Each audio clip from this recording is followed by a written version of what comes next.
Gregg had actually asked fans that morning and in the newspapers and said, hey, don't boo him for leaving.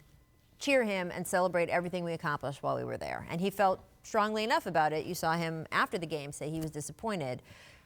Do you think that things between them feel mended to you and that's all demonstrative to you of how their relationship is? I feel like it's mended between Coach Pop and Kawhi. Obviously, the fans wasn't part of that meeting, but, you know, just knowing Kawhi and Coach Pop, a few years back, he asked me to speak to Kawhi, and it was a great opportunity for me to get to know Kawhi, but I know that he has a very special relationship with this young man. Even though he's not coaching him and things went a little sour last season, he has a lot of respect for him, and it was great to see him show his emotions talking about this young player because he definitely deserves some cheers.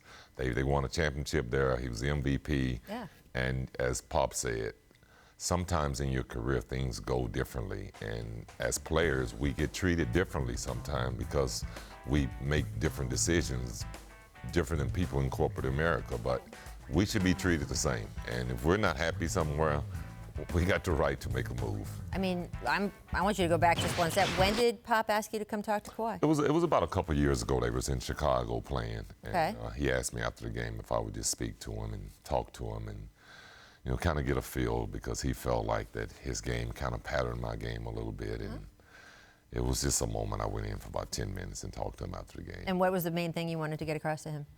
Just really telling him what he kind of needed to do to keep progressing his game and getting better. And I kind of admired his game and told him that, you know, I've been watching him and see that, you know, he's been getting better and better, and the things that I felt like he could work on to, you know, become even a better player, and I feel like that he's filled all those voids. I'm going to ask you if he spoke during that conversation, but it was hard, but he did speak. As you guys know, Kawhi is a very quiet player, so you know, he don't speak much off the court either. So, but it was great just to sit down and talk with him. But you know, our game sometimes makes coward out of us sometimes because as players, people on the outside never know what we're going through. And then when we say things or do things, people take it as the worst. So hopefully that they can mend this relationship, and the fans in San Antonio will continue to embrace this young man. It's interesting because, look, you're right. We don't know what's going on between them, and especially Kawhi doesn't talk a lot.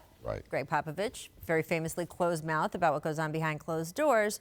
We do know, Mike Wright, our reporter down there, has said that Pop and Kawhi have actually been texting a lot this season, and that they have maintained that relationship. And then Pop was actually, we know this, Pop came out and said later that he felt his comments about Kawhi's leadership got misconstrued and he really wanted to communicate to Kawhi. He had good feelings about them. So clearly they have mended something, and just knowing that they've been talking that much I think is super interesting.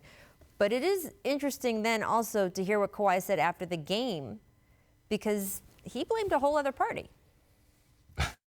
Media does a great job to stir people's minds and, you know, influence them to think a certain way. So I already knew how that was going to be the way the media was. I mean, he's basically blaming the messenger, right? The media does not create these sentiments. They're reporting these sentiments. These sentiments came from a certain place. That's why they're out there. It's also, ironically, why Kawhi was a villain last year, because his side never really got out because he doesn't talk.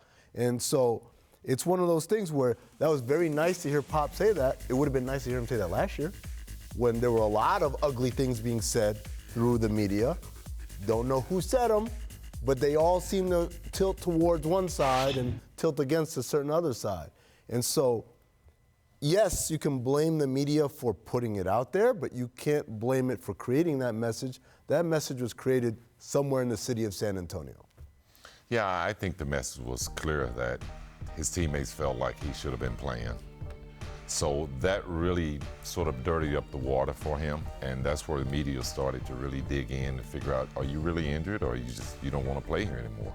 So, I mean, you can't blame the media for that. They're just trying to figure out what really happened, why of one of probably any player that I've ever known to play in San Antonio to want to leave. Right. Scottie, let me ask you something, because you left Chicago, and when you guys all left Chicago, it was not on good terms in '98.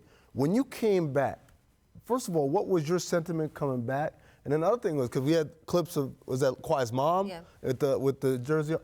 Did you have any family members in the crowd in Chicago for that game?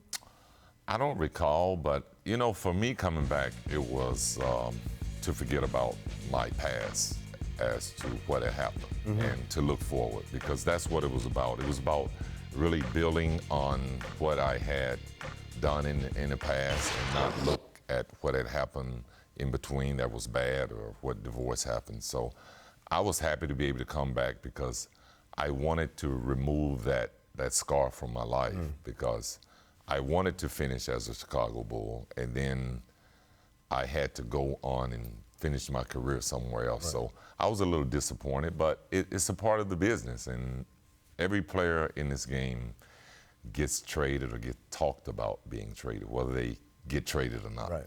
Yeah. And look, I understand from a player's perspective, from Kawhi's perspective, the media does amplify things, right? Yes. So it can turn up the volume on something where you want to be like, again, like Pop's comments about Kawhi's leadership. He said them. It's not like anybody made them up. He said it in public. But then the media amplifies it, and you can feel, whoa, whoa, whoa, slow your roll. You're taking it out of proportion. Yes. That's one way the media does affect the NBA, especially today. That is not the media created this. No. And that is where I have a little bit of an issue with what Kawhi was saying, only in that he left. Right? He wanted to be traded, and he got traded. If this was all just a media creation, he would have come out and said, no, I want to be here. This is crazy, you media. You're creating this. I want to be here. I'm still here. I'm signing the Supermax. Yeah. I mean, it's hard to come out and say the media did all this. He left, and I understand the frustration of living in the fishbowl, but that is where we are with the NBA that makes so much money and gets so much money from these television contracts.